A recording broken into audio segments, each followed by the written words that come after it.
Now, friend, can we talk? Now, you know Duchess is in the background doing what she does, but can we talk about how you're about to give up on something? And look, I'm not one to pry, and I'm not one to try and talk you out of a choice you feel very firm on. However, I don't think you feel that firm on it. I feel like something else is leading to this. So if you will go with me for a second, let me explain. You know what I do. I help people prioritize rest, care, and joy. And you literally just started something that helps you feel that, where you feel at ease, where you feel like you're really doing something that fills you up and makes you feel good, that you feel emanates from your joy and is healing something in you to do. And yet, you feel like giving up. Let me tell you what I think it is. Let me just tell you what I think it is, and you can tell me if I'm wrong. Okay? Have you ever seen boats at docks? Have you ever been on a boat that's docked and then it sails off into the horizon and you get to a point, inevitably every time, you get to a point where you start to lose the shore. You're further and further and further away, and the shore looks so small in the distance. You see where I'm going with this? All that enthusiasm you had about bon voyage and all that, suddenly feeling a little like, oh, there's a whole lot of ocean out here.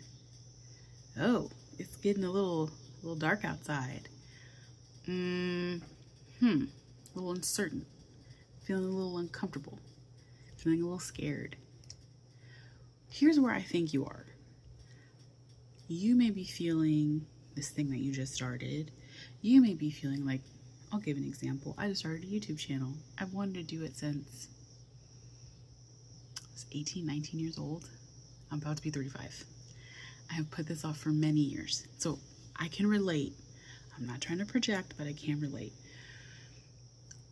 Where you're in this space that I call the incredibly unsexy middle, where that shore is leaving, and the security of that shore and the security of being at that dock is behind you, and all the enthusiasm that helped you initiate this thing that you're doing, you know, that's starting to drain a little bit. And maybe you're looking at numbers. Maybe you're looking at, yes, that's Duchess. Maybe you're looking at metrics. Maybe you're looking at money. I don't know. And it's starting to look a little not great. And some part of you is like, maybe it's not meant to be. Maybe it's time to give up. And look, like I said, I'm never going to try and push you into a situation where that's bad for you. I'm just asking you to consider what I think might be happening, which is when you are in the incredibly unsexy middle, when you feel like giving up, what you really need to do is push. When you're at the beginning of something, that Fool's card in tarot, like you're at the beginning of a journey, you're trying something out for the first time, all that enthusiasm, you got to pull the lever and move forward. And oftentimes when you're at the end of something is coming to a close, you're getting signs, right? You're getting signs from other people, you're getting signs of just like the way things are in the world, you're paying more attention, you're getting the call to pause at an end, right? As you transition into a beginning. It goes pause, it goes pull, but you're in the middle, love. I don't think this is the time to give up. I think this is the time to push and lean in. The reason I call it the incredibly unsexy middle is that it's not fun like the beginning of a thing is, or even thrilling the way an ending is. You're coming to a conclusion. You're retiring. You're changing careers. You're leaving a job. You're moving. Like, you're set on it. You know what's happening. And this is just the end. And you know there is the bluster and energy of a beginning coming after that. But the middle is where the doldrums are. The middle is where the storms usually are. The middle is where you are just in the middle of the ocean, hoping, knowing cognitively, like, you know how to sail, you know how to navigate, but you're still kind of hoping that you do reach another shore, but you can't see it yet. Do you see where I'm going here? You can't see that shoreline yet. It doesn't mean it's not there. And if you're feeling like, yo, I got on this ship and I got on the wrong ship, I bought a bad ship, I actually don't know how to navigate, I need a crew, all that other, that's different. You can always port in another dock. You can still see the shoreline from where you left. You can go back and maybe recruit people to be on your crew, or maybe you need an inspection on this boat. Or maybe you need someone who is a proper navigator to teach you. That's fine. Those are pivots. But I also don't think that you're there either. I think you're the type of person who has read every book about sailing. I think you're the type of person who knows so much about boats. I think that you were heavily invested in getting a crew on board with you. I think that you are more prepared and ready for this moment than you are letting yourself feel. And can I tell you the difference between push and pause? When it's time to pause, there will be so many signs, not just internally, there will be so many signs that it's time to take a break. And that break is to reassess, to review, to reevaluate, to think some things over about whether you want something to conclude or not. There will be so many undeniable signs to pause.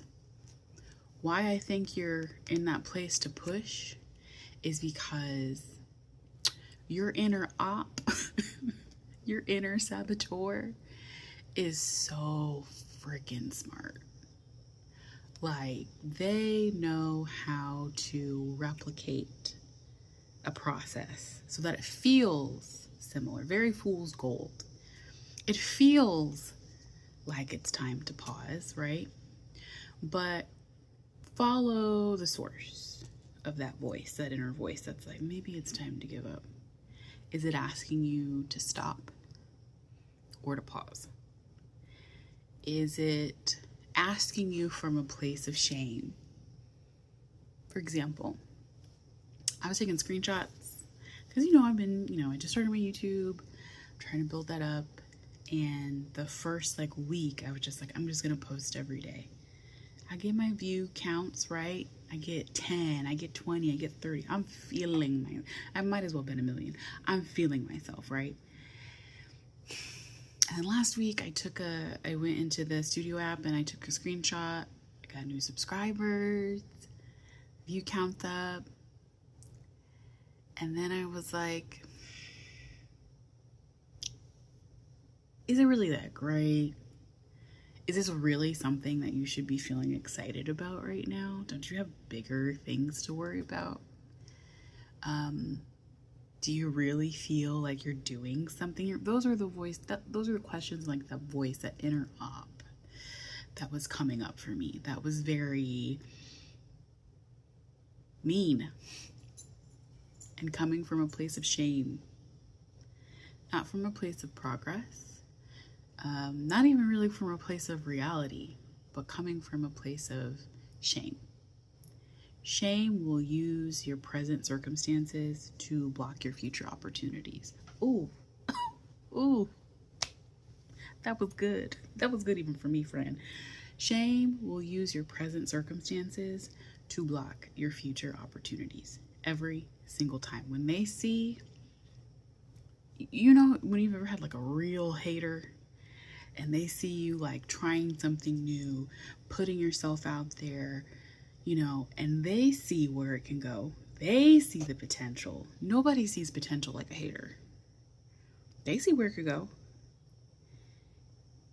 but they don't want you to go that far, and they don't want you to win that hard. And so maybe they play a little mind game. Oh, you're wearing that? You showed up looking like that. I could never do that. That's shame. And it is an effect. Like, shame has so many people in the graveyard right now. Shame has so many people in cemeteries worldwide clutching on to manuscripts that they were too ashamed to publish or even write. Movies and scripts that they were too ashamed to produce. Ideas and dreams that they were too ashamed to realize. Shame is so effective. It's how we police ourselves. And I know you and you know me. We give a damn about this world. We care so much about other people.